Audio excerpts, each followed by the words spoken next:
My entire life revolves around food. It starts in the morning when I'm milking the cows and the goats, when I'm tending my garden. When I'm sitting at my desk, I'm daydreaming about different animal genetics and different pairings and what seeds I'm gonna plant next year, and the meal plan for this week's Sunday family dinner. I love wood-fired cooking because in the hustle and bustle of today's life, it forces dinner to become just that again. I've spent a good portion of the last 7 years and several thousand pizzas trying to perfect my own pizza recipe that's just kind of the culmination of as many ingredients grown here on the farm as possible.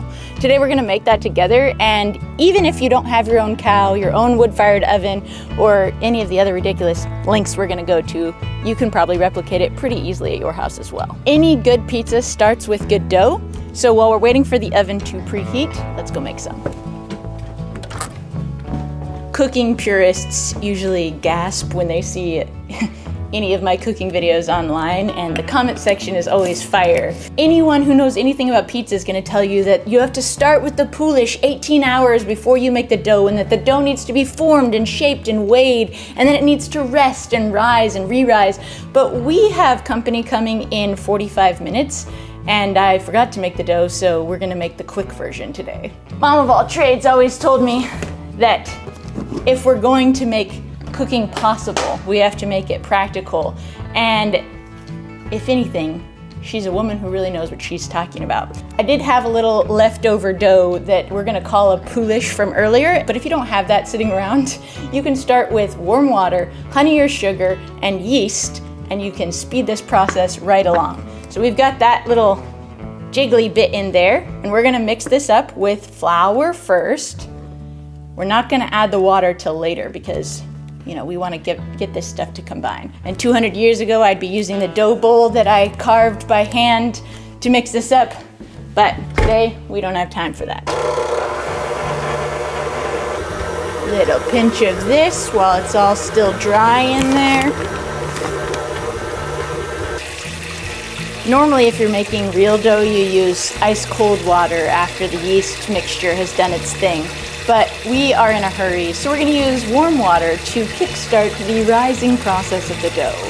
All right, so now we're gonna add our warm water slowly because we didn't measure anything and we want it to be the right texture.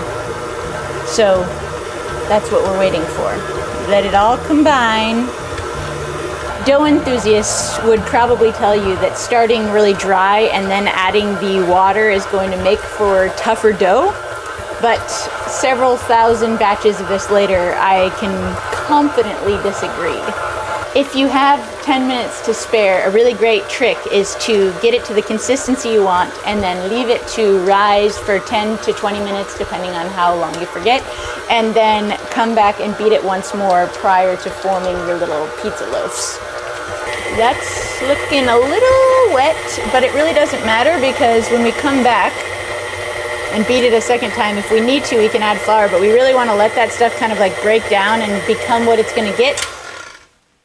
And yeah, we'll see how it is in a few minutes. Oh, this is perfect. Just sticky enough that it'll make a huge mess, but not so sticky that it'll dissolve on the pizza peel.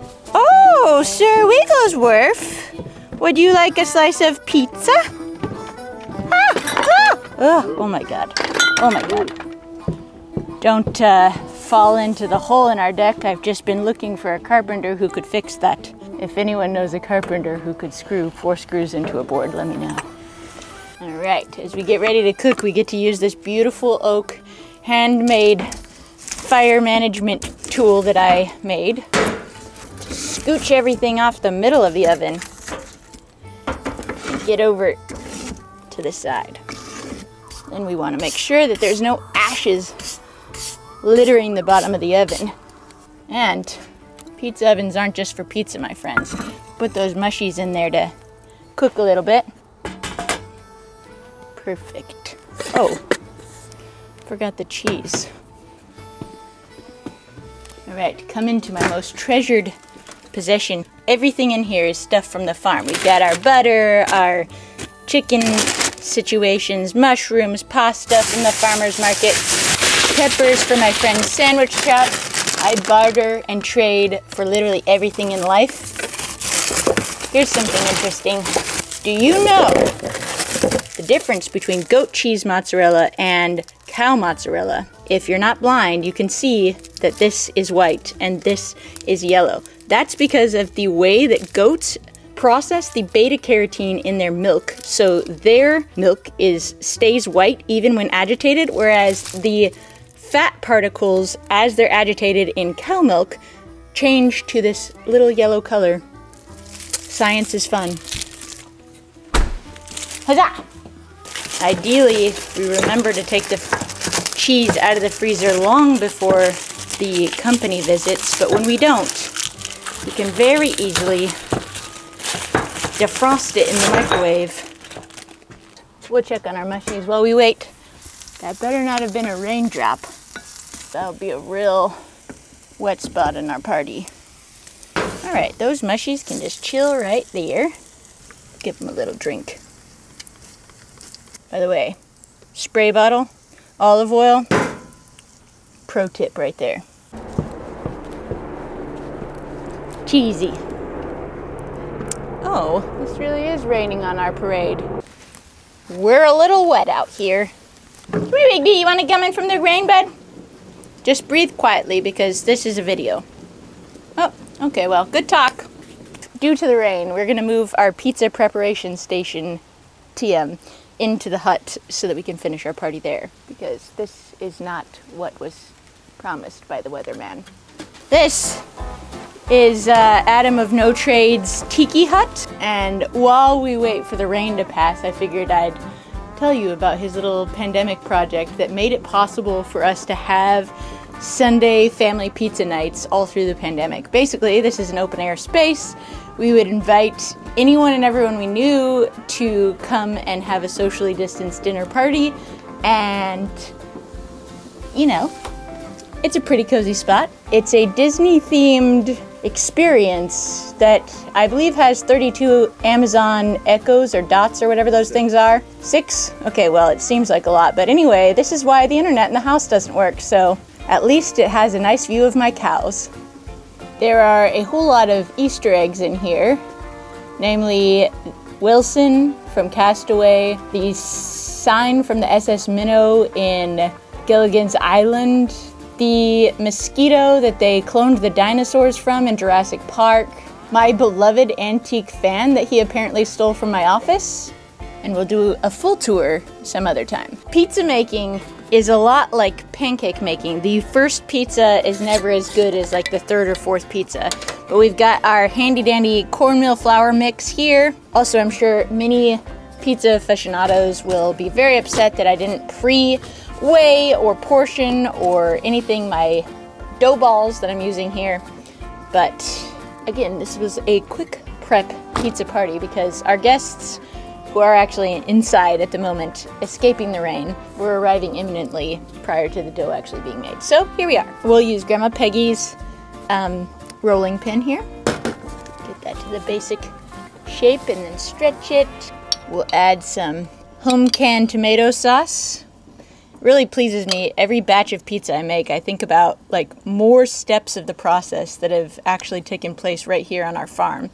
And this being a 7-year process, it started with the first pizza oven build. Then, you know, I got goats and I started making goat cheese mozzarella. But now we're using cow mozzarella. We'll just tear some little pieces of this right on here. You can use shredded mozzarella or whatever for your own pizza at home. If you don't have a wood-fired oven, a pizza stone in a regular oven is a great hack. Or even better, a pizza stone on a gas barbecue. Pro tip, if you're gonna cook your pizza in a barbecue, add a little piece of tin foil with some shavings of cherry, oak, or hickory to add a little bit of wood-fired smoke taste to your pizza. We don't ever want to overdo it with any of these ingredients, and we want to keep shifting the pizza peel to make sure that we don't actually get our dough stuck at any point. Adam has just informed me we need to make it brighter in here, so Alexa, it's tiki time. Oh, wow. I put a little story on my Instagram the other day with olives on the pizza, and I did not realize what a divisive topic olives on a pizza was, but here we are. Right out of Great Grandma Myrtle's 100-and-some-year-old cast iron tiny pan, we've got some mushrooms that I foraged right from our forest behind our house. These are gnocchis with garlic. And, assuming we can get this off the peel, we'll put this right into the oven. It's real hot in there right now. And then, right before I toss the pizza in, I'm going to grab a handful of shavings from my last wood turning project. These are going to create like a burst of heat and flame that will help to char the edges of the pizza. Ooh, we've got a stuck spot, but it's okay. This dome shape of the oven here is going to force the heat over, and it's going to create almost like a convection-like reaction in there. Science is fun. Some pizza connoisseurs use an actual tool for this job, but I like to just rotate it here with the pizza peel because that's less dishes to wash. And thanks to 7 years in the food service industry, I have very little feeling in my fingertips, so I can also just flip it with my hand. Don't try this at home, kids. Since we have 90 seconds exactly while the pizza cooks, we can talk about the sponsor of today's video, Thrive Market. I discovered Thrive during the pandemic when I was very concerned about getting my mom, who is terminally ill, the best quality ingredients for everything that she was eating all the time. Especially because we had just moved across the country and we did not have a very well stocked pantry at the time. Thrive is my favorite place to get regular pantry items like herbs because their herbs are fresh, whereas if you go to any random grocery store and get any herbs, it's going to be many months old at best.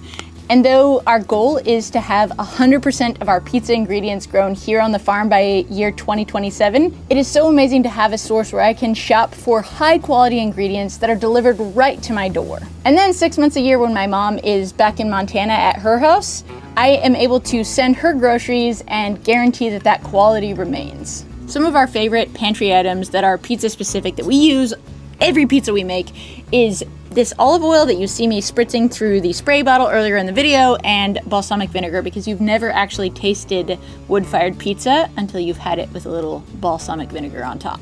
Click the link in my description for 30% off of your first order, plus a $50 gift when you sign up for Thrive Market today. Let's go check on that pizza.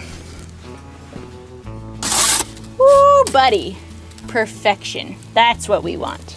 Nice bubbly crust, a few flame-charred moments. This is going to be delightful. Alright, so we'll top it with some basil. This basil comes straight from my research project about seasonal affective disorder and the happy lights that they are selling. And of course, because I can never do anything in a small, regular human way, I was like, these happy lamps, as they call them, seem like they could be a lot more powerful if we added more power. I thought to myself, these happy lights have the same lumens as a grow light, so what if I were to put a little growing station right next to my bed, have it turn on at 3 a.m. and just really jumpstart my morning? It's worked great. I also get the side benefit of fresh basil for our pizza. But I'd be lying if I said that those things actually worked. Alright, let's put that down there. Perfection. We'll give it a little Salt Bae, which is a little encumbered by the moisture earlier. Then, of course, some Parmesan. I'm always the obnoxious customer in the restaurant that's like, I haven't said when yet, please continue grating. Parmesan is the Lord's food. And there's never too much of it. Topped with some fresh basil from my happy lamp slash grow light, and then the pièce de résistance, a little quick drizzle of balsamic vinegar, then cut. By the way, this is my very first cutting board I ever made. Adam was so kind to run over it with the UTV recently and because of my recently acquired lobster claw of a hand, we'll just be using all of these kitchen tools with the wrong hand, and no problem. The best Christmas present I ever got was this cookbook slash photo book from my older sister, and it has a bunch of pictures from our childhood and the recipes that accompany the photos. And the coolest part about it is that all of the recipes are either in my mom's handwriting or my grandma's handwriting.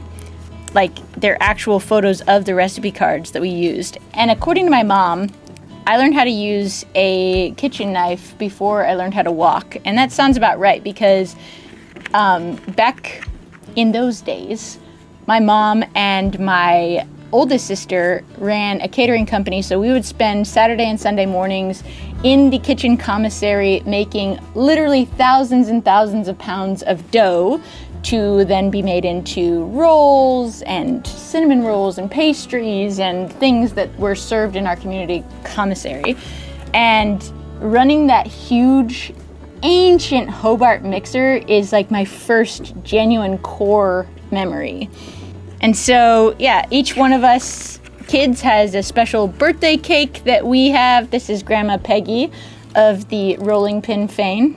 My mom is famous for what's called the Donna Briggs haircut, which was a bowl, and then, well, it was a bowl cut, all right? So that's why I have a lot of childhood trauma, but we're just gonna breeze right past that and talk about my dad back when he had hair.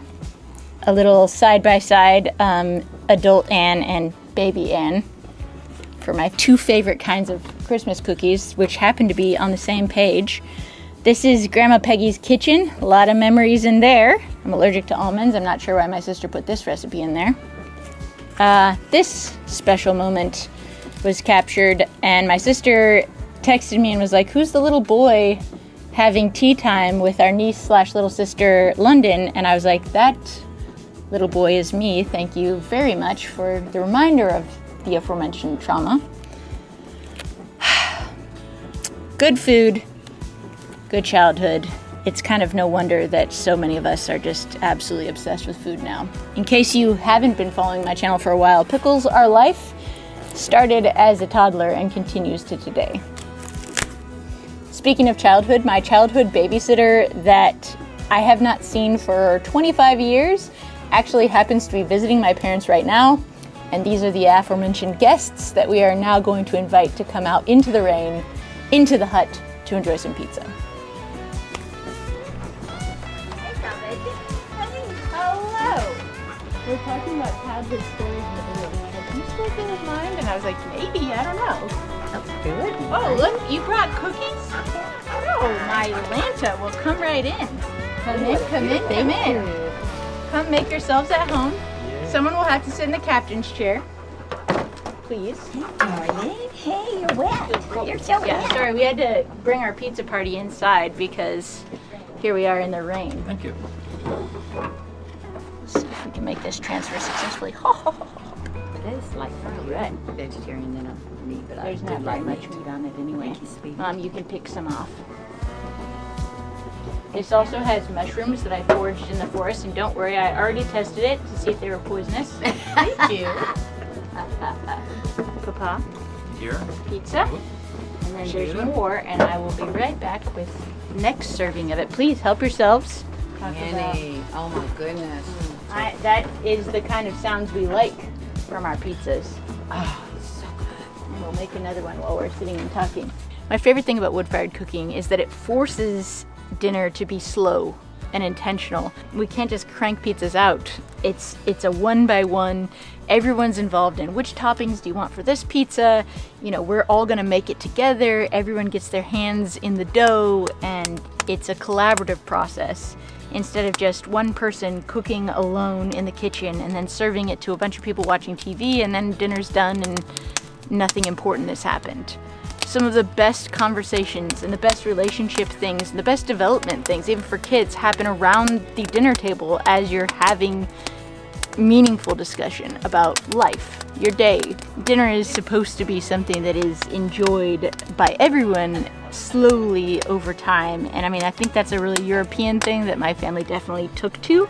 And I should also mention that even on inclement nights like this, we're literally 6 feet away from our guests in the tiki hut, which makes it a heck of a lot easier to enjoy dinner all together and be part of the process. Food is meant to be a community affair, and so I truly I like the pizza oven because it forces dinner to take like 5 hours to cook.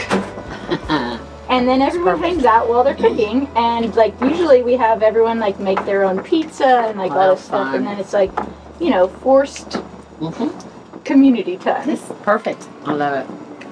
After sharing a whole lot of memories, we're now going to go in and share some music. If you like this video, I would love for you to check out this video, which is all about training my feral beef cow to milk so we can make cheese for this pizza. I'll see you over there. Cheers!